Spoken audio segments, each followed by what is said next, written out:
أسوأ بشرية لاقتني في الحياة هؤلاء الأوباش، تلك الميليشيا المتمردة اللعينة الذي أرادت أن تطيح بالسودان وتاريخه وشعبه وهويته وتطمس كل شيء تحت أرجلها من أجل أجندة تخصهم أو تخص دول أخرى، ولكن لن تستمر هذه الأجندة في أرض هذا الوطن الأبي.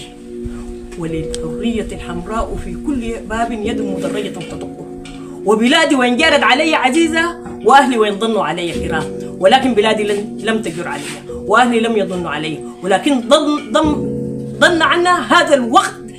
إذا سمحت لي بذكر اسمه أقول له: أين أنت الآن يا حمدتي؟ وكيف صار السودان الذي كنت تريد أن تمتلكه سوى بجيوشك، سوى بأموالك، سوى بقبيلتك، سوى بأي جهة ما؟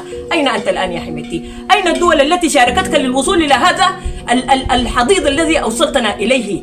هذه السحنات أو الأشلاء الباغية من هذه البشرية دي أشلاء ناس، والله السبعة بيوت الطلعت دي عبارة عن أشلاء ناس بتنبض بالحياة بس. أهلنا ذاتنا من شافونا في التلفاز ما مصدقين ديل أن إحنا صرنا هكذا. المهم الميليشيا دي بقت ساكنة في وسطنا طبعا. هنا الليلة تلقى لكم ارتكاز، هنا في الشارع الثاني ارتكاز، في الثالث ارتكاز، وبعد ذاك بنجيب المويه من البير، واقسم بمن رفع السماء من غير عمل.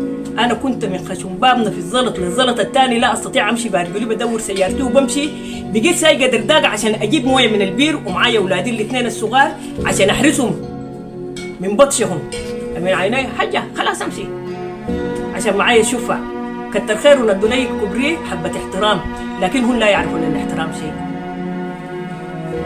مكسنا نجيب المويه من البير، الناس اللي قاعده قدامك دي بتاكل من خشوم بعضها، لكن التحالف كان أقوى وأقوى من كل إنسان أراد أن يمنعنا أن نتنفس الحياة العفيفة أو الحياة النظيفة. رغما عنهم تنفسناها وسنتنفسها إلى أن يصيروا تحت التراث، سنقف فوق أجسادهم ونقول لهم: ها نحن أبناء السودان، وهذه هي عزة السودان. إذا حتى نحن كبرنا فمن يحمل اللواء من بعدنا بناتنا، بنات عزة وبنات السودان سوف يحملوا اللواء ولن يضغط. وأبناؤنا في المقدمة حتى الآن، لو حسي على الجيش سمح لنا وسلحنا ننزل معه في خندق واحد، أقسم بمن رفع السماء بغير عمد، ونقاتل هؤلاء الأوباش. الله أكبر لما عانينا وما وجدناه منهم. ونرجع الناس دي كانت أقسم بالله بتاكل وجبة بتاعت عدس وحدي، وبتاكل الأسر دي كلها. انت قبل الحرب كنت عايش كيف؟ اصبحت عندنا دي ما مهمه، بقت في الباست خلاص، تاني ما تهمنا بشيء، بهمنا ناو وغدا بناكل وجبه حقت عدس او فاصوليا مسلوقه بويكه او ويكه من غير اي لحوم، عصيده، حاجه اسمها فطيره كده برضو. المهم تعلمنا حاجات يا ولدي ما كنا بنعرفها قبل اليوم، اكلناها وعشنا عليها، وكنا عايشين برد المولى قبل كل شيء. وكان عندنا عشم واحد، انه نحن نصبح الصباح نلقى الجيش في راسنا ونطلع ونهتف معنا، وتبقى اخر طلقه في صدرنا سنقف نحن مع الجيش الى ان يرث الله الارض وما عليها. حتى اخر ابن من ابنائنا يفنى حنقف نحن مع الجيش، وقفنا معاه. اول مما سمعنا ودقوا الباب وقالوا اطلعوا الجيش وصل، ان احنا طلعنا بشكلنا الحالي اللي قدامك دي، ملابسنا دي لابسينها لنا 5 يوم. واول للاسف ما طلعنا هون دخلوا منطقتنا، واول دول قصدوا بيته كسروا بيتي انا وحطموه. وانا ما بتكلم عن شيء شخصي بخصني، رغم انه فقدت الكثير بالبلايين.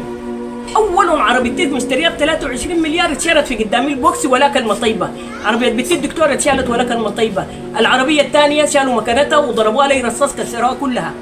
ما همني ده فداء للوطن ولابنائه، لكن يهمني شيء واحد، انه السودان ده يقف شامخ مهما وقفت قدامه المتاريس، وقدر ما تقف قدامه المعضلات، الشعب السوداني يقف خلف جيشه حتى يدحر هؤلاء الأوباش الذين يسمون بالدعم السريع والجاهزية أو قوات حمايتي أو قوات سجمه الله في القبل الأربعة مطرح ما يقدم حمايتي. لكن قل لي يا حمايتي زي ما قال لك شيخ العرب، جربت لحسة كوعك ليلة ابناء السودان اللي انتوا اضطهدتوهن ونزلتوهن الحضيض وكسرتوهن وهجرتوهن. كان بيقول لنا اطلع من البيت، بقول له ده بيتي، انت جيت بيتين، انا بيتي ما بطلع منه، ادخل الوطن ما بدخل، انا بامرك. غفلونا مره واحده واتحبسنا جوا، ونهبوا ما نهبوا من البيت، الغالي والنفيس اتنهب. وبرضه تاني بكررها ما هماني، ما دام انا لسه فيني الرمق انا قادره بانه انا اعوض الباقي، وبناتي واولادي قادرين يعوضوا، ولو ما عوضوا ابناء السودان ابنائي متى ما ضاقت بي الحياه ادخل اي بيت سوداني ولده هو ولدي وبشيني وجنجن الكل.